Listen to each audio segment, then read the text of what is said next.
بسم اللہ الرحمن الرحیم۔ ام المومنین حضرت حفصہ رضی اللہ تعالی عنہا امیر المومنین سیدنا عمر بن الخطاب رضی اللہ تعالی عنہ کی بیٹی ہیں۔ آپ بعثت نبوی سے 5 سال قبل مکہ معظمہ میں پیدا ہوئیں۔ اس وقت قریش مکہ خانہ کعبہ کی تعمیر میں مصروف تھے۔ آپ کے والد گرامی حضرت عمر بن خطاب سابقین الاولین میں سے ہیں، یعنی وہ ابتدائے اسلام ہی میں دولت ایمان سے مشرف ہو گئے تھے، لہٰذا آپ کی صاحبزادی حضرت حفصہ بھی ماں باپ کے ساتھ ہی مسلمان ہو گئیں۔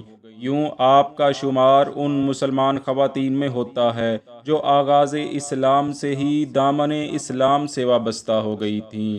اللہ تعالیٰ کے حکم سے جب نبی کریم صلی اللہ علیہ وآلہ وسلم اور آپ کے اصحاب نے مدینہ طیبہ ہجرت فرمائی تو حضرت حفصہ بھی اپنے شوہر کے ساتھ مدینہ طیبہ ہجرت کر گئیں۔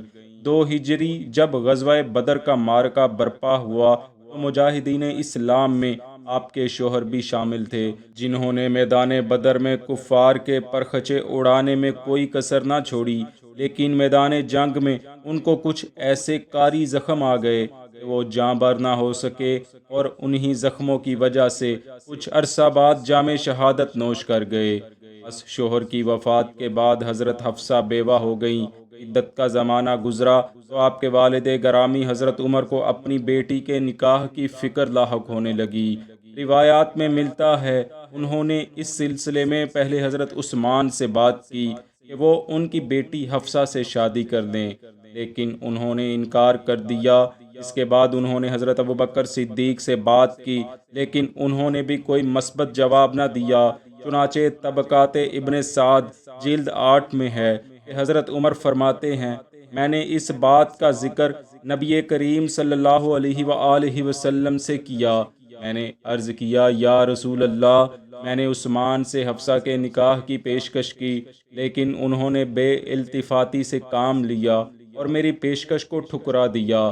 حضور نے فرمایا، اللہ تعالیٰ نے عثمان کا نکاح تیری بیٹی سے زیادہ اچھی عورت سے کر دیا، اور تیری بیٹی کا نکاح عثمان سے زیادہ اچھے آدمی سے کر دیا۔ حضرت عمر فرماتے ہیں، میں نے عثمان کو یہ پیشکش اس وقت کی جب ان کی زوجہ سیدہ رقیہ بنت رسول اللہ کا انتقال ہو چکا تھا، اور ان دنوں حضرت عثمان کی خواہش یہ تھی کہ سیدہ ام کلثوم بنت رسول اللہ سے ان کا نکاح ہو جائے۔ اس وجہ سے انہوں نے میری پیشکش سے اعراض کیا۔ پس سرکار دو عالم صلی اللہ علیہ وآلہ وسلم نے حضرت حفصہ کو اپنے حبالہ عقد میں لے لیا، جبکہ سیدہ ام کلثوم کا نکاح حضرت عثمان سے کر دیا۔ دوستو، نکاح کے بعد حضرت حفصہ حریم نبوت میں رہنے لگی۔ نبی کریم صلی اللہ علیہ وسلم کے ساتھ آپ کی معاشرتی زندگی نہایت اچھی تھی۔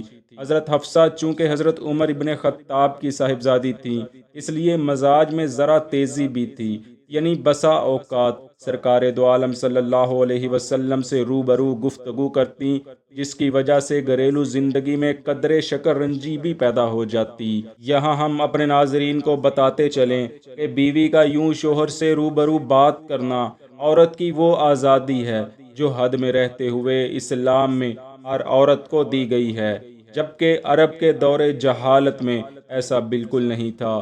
چنانچہ خود امیر المومنین حضرت عمر بن خطاب فرماتے ہیں، ہم لوگ جاہلیت میں عورتوں کو ذرا برابر بھی اہمیت نہ دیتے تھے، لیکن اسلام نے ان کو ایک خاص مقام دے دیا، اور قرآن مقدس میں جب ان کے متعلق آیات نازل ہوئیں تو پھر ہمیں ان کی قدر و قیمت اور ان کا رتبہ و منزلت معلوم ہوا۔ ایک دن میری بیوی نے کسی معاملے میں مجھ کو مشورہ دیا۔ میں نے اسے کہا، تم کو رائے اور مشورے سے کیا تعلق؟ اس نے جواب دیا، ابن خطاب، آپ کو میری ذرا سی بات بھی گوارا نہیں، حالانکہ آپ کی بیٹی رسول اللہ کو برابر جواب دیتی ہے۔ حضرت عمر فرماتے ہیں، میں یہ بات سن کر فوری اٹھا اور اپنی بیٹی حفصہ کے پاس آیا۔ میں نے کہا، اے بیٹی، یہ بات میں نے کیا سنی ہے؟ تم رسول اللہ کو برابر کا جواب دیتی ہو؟ وہ بولی، ہاں، ہم ایسا کرتے ہیں۔ میں نے کہا، خبردار، میں تمہیں عذاب الہی سے ڈراتا ہوں، تم کہیں اس کے گھمنڈ اور دھوکے میں نہ رہنا کہ جس سے رسول اللہ تم سب سے بڑھ کر محبت فرماتے ہیں، یعنی خود کو ام المومنین حضرت عائشہ رضی اللہ عنہا کے جیسا مت سمجھنا۔ دوستو، ام المومنین حضرت حفصہ کے مزاج میں ذرا تیزی تھی، جس کی وجہ سے بعض احادیث میں ملتا ہے کہ رسول اللہ صلی اللہ علیہ وآلہ وسلم نے آپ کو ایک طلاق دے دی تھی، جس کے بعد اللہ عز و جل کے حکم سے آپ نے حضرت حفصہ سے پھر رجوع فرما لیا تھا۔ چنانچہ حضرت قیس بن زید رضی اللہ عنہ فرماتے ہیں، سرکار دو عالم صلی اللہ علیہ وآلہ وسلم نے حضرت حفصہ کو طلاق دے دی۔ اسی اثناء میں ان کے دو ماموں قدامہ بن مظعون اور عثمان بن مظعون ان کے پاس آئے تو دیکھا کہ حفصہ رو رہی ہیں اور فرما رہی ہیں، رسول اللہ نے مجھے طلاق دے دی ہے، لیکن خدا کی قسم انہوں نے مجھے کسی عیب کی وجہ سے طلاق نہیں دی۔ اسی دوران رسول اللہ صلی اللہ علیہ وسلم بھی تشریف لے آئے اور انہوں نے مجھے فرمایا، حضرت جبرائیل نے کہا ہے حفصہ کی طلاق سے رجوع فرما لیجئے، کیونکہ وہ بہت زیادہ روزے رکھنے والی اور بہت زیادہ نماز پڑھنے والی اور پرہیزگار ہے، اور وہ جنت میں بھی آپ کی بیوی ہوگی۔ اسی طرح ایک اور روایت کے الفاظ ہیں، حضرت انس فرماتے ہیں، حضور سرور دو عالم صلی اللہ علیہ وسلم نے حضرت حفصہ کو طلاق دے دی۔ پھر آپ کے پاس جبرائیل علیہ السلام آئے اور عرض کیا، اے محمد صلی اللہ علیہ وآلہ وسلم، آپ نے حفصہ کو طلاق دے دی، جبکہ وہ صوامہ یعنی روزے رکھنے والی اور قوامہ یعنی قیام کرنے والی ہے، اور جنت میں بھی آپ کی زوجہ ہوگی۔ ابو نعیم علیہ رحمہ نے ایک اور روایت نقل کی ہے کہ حضرت عقبہ بن عامر رضی اللہ عنہ فرماتے ہیں، رسول اللہ نے حضرت حفصہ کو طلاق دے دی۔ جب یہ خبر حضرت عمر فاروق تک پہنچی تو انہوں نے بہت زیادہ افسوس کیا اور فرمایا، اس کے بعد رب تعالی عمر اور اس کی بیٹی حفصہ کی کیا پرواہ کرے گا۔ اگلے روز صبح کے وقت ہی حضرت جبرائیل علیہ السلام حضور کی خدمت اقدس میں حاضر ہو گئے اور عرض کیا، رب تعالی آپ کو حکم فرما رہا ہے کہ آپ حفصہ سے رجوع کر لیں۔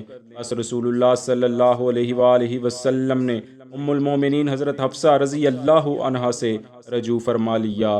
دوستو، ان تمام روایات سے معلوم ہوتا ہے کہ رسول اللہ صلی اللہ علیہ وسلم نے حضرت حفصہ کو ایک طلاق ان کی طبیعت اور مزاج میں قدر تیزی کی وجہ سے دی تھی، جو کہ بعد میں آپ نے رجوع فرما لیا تھا۔ یہاں ایسے عناصر کا رد ہوتا ہے جو یہ کہتے دکھائی دیتے ہیں کہ رسول اللہ صلی اللہ علیہ وآلہ وسلم نے حضرت عمر فاروق کی بیٹی کو کسی عیب یا نقص کی وجہ سے طلاق دی تھی۔ دعا ہے رب العالمین ہمیں ایسے تمام فتنہ پرور لوگوں اور ان کی سوچ سے اپنی حفاظت میں رکھے، اور ہمیشہ رسول اللہ صلی اللہ علیہ وآلہ وسلم کی آل اور تمام صحابہ کرام کی عزت و توقیر کرنے کی توفیق عطا فرمائے۔ آمین۔